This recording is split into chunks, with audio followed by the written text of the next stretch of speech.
दी वो ये है कि हम सारे के सारे इस वक्त हैकेबल कम्युनिटी बन चुके हैं। ये जो हमारे हाथ में डिवाइस है ना, ये हमें लगता है कि शायद हमारे फायदे के लिए इजाद की गई है, और हमें ये लगता है कि ये फेसबुक है ये मेरी सहूलत के लिए है, और व्हाट्सएप मेरी सहूलत के लिए है, और इंस्टाग्राम मेरी सहूलत के लिए है। लेकिन ये ऐसा नहीं है। आप पीटीसीएल की कॉल करें तो आपको 5-10 रुपए देने पड़ते हैं, आप किसको खत लिखें तो आपको 10 रुपए की टिकट लगानी पड़ती है। हमारे ज़हन में ये सवाल आना चाहिए कि व्हाट्सएप मुफ्त क्यों है? मैं अपनी बहन से डबलिन में बात करता हूँ, 1-1 घंटे वीडियो बात करता हूँ, मुझे पैसे क्यों नहीं मुझसे ले रहे? अच्छा, जिसने ये बनाया है वो उस पर अरबों डॉलर खर्च कर रहे हैं। इलॉन मस्क ने ये 42 बिलियन डॉलर की एक चीज खरीदी है, और वो चीज इस ऐनक जितनी भी नहीं है। उस चीज का नाम है ट्विटर, और ट्विटर से एक पैसा भी कोई नहीं कमा रहा। तो उसने 42 बिलियन डॉलर इतने बड़े बिजनेसमैन ने क्यों खर्च किए हैं? वो इसलिए कि जो हमारे हाथ में चीज दी गई है, इसके जरिए मुझे और आपको हैक किया जा रहा है। पहले हमें ये कहा जाता था कि हम हैकेबल एनिमल हैं, स्पीशी हैं, हम हैक हो चुके हैं। अगर आपको मेरी बात का यकीन नहीं आ रहा तो आप अपना अपना मोबाइल निकालिए और फेसबुक खोलिए, हम सबकी स्क्रीन डिफरेंट होगी।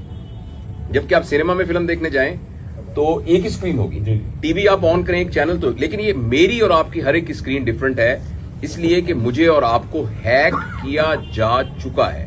ये फिक्शन नहीं है। जिस वक्त हम यहां एक सेल्फी खींच के बताएंगे, और वो सेल्फी एक जिक्सा पजल का एक छोटा सा बिट है जो कि मेरा और आपका प्रोफाइल ऑलरेडी उनके पास मौजूद है। इसलिए कि एक जमाने में जब जमीन जिसके पास ज्यादा, सॉरी मैं ज्यादा लंबी बात तो नहीं सर, मैं आपको इंटरप्ट करूंगा कि जिसके पास जमीन ज्यादा होती थी उसके पास पावर ज्यादा थी, तो लोग मुल्कों पे कब्जा कर लेते थे। फिर ये पता लगा कि मशीनें अगर ज्यादा हो जाएंगी तो उस पे वो ताकतवर होगा। अब जिसके पास डाटा ज्यादा है वो ताकतवर है। ये बात मैंने इसलिए आपको बताई कि इस वक्त बहुत फजूल डाटा इसके ऊपर आ रहा है, और उस डाटा के जरिए हमारे दिमाग को प्लूट किया जा रहा है, खास तौर पर हमारी यूथ के। तो मैं इसकी तफसील में जाने की बजाय सिर्फ मैंने इशारतन अर्ज किया है, हमारे लिए इसके ऊपर जो ये काम कह रहे हैं, वीलॉग बनाना या जो हम अच्छी बात सोच रहे हैं उसको बयान करना इसलिए बहुत जरूरी है कि हम उस गलत डाटा को कम से कम कुछ ना कुछ कम्बैट कर सकें, कोई ना कोई अच्छी बात इसके ऊपर नजर आए। दुनिया का तो अब तो ये तो हिस्सा बन गया है और हमारा भी जिंदगी का हिस्सा है। इसमें अब इसको अपने आप को बचाएं कैसे?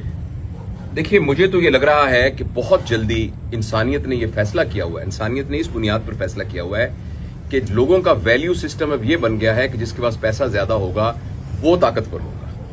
एक पैसे की अहमियत हमेशा मुआशरे में रही है, लेकिन पैसा वैल्यू सिस्टम के एतबार से टॉप पर नहीं था।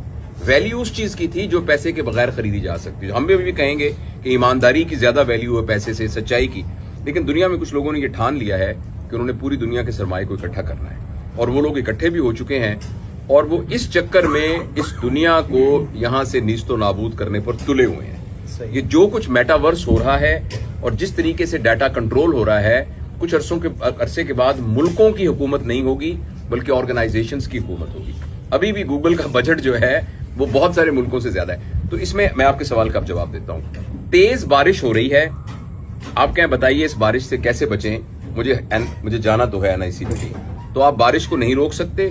हाँ, खुद रेनकोट पहन सकते हैं और छतरी रख सकते हैं। तो मेरी सजेशन ये होगी कि इस मोबाइल के स्क्रीन के यूज को अपने बच्चों के लिए और अपने लिए जितना लिमिट कर सकते हैं उसको लिमिट कीजिए। इसको सिर्फ इंफॉर्मेशन और कम्युनिकेशन के लिए यूज कीजिए, एंटरटेनमेंट के लिए बिल्कुल मत यूज कीजिए, वरना अगले 10 साल में ऐसी नस्ल आ रही है और वेस्ट में आनी शुरू हो गई है कि जिन बच्चों को सुसाइडल टेंडेंसीज होंगी, चाइल्डहुड डिप्रेशन होगी, एबनॉर्मल सेक्सुअल बिहेवियर्स होंगे, सुसाइडल थॉट्स आएंगे। ये इतनी खतरनाक बात है। तो अपने आप को बचाने के लिए जितना नेचर से अटैच हो सकते हैं, कनेक्शंस की, देख हम जो सारे बैठे हुए हैं ना, ये हमारे कनेक्शंस नहीं है, ये हमारे रिलेशंस हैं।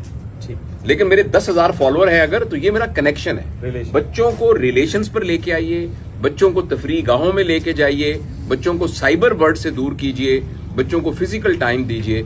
ये इससे बचने का तरीका है। अदरवाइज ये एक तूफान है जो आके तबाह कर देगा। सर, आप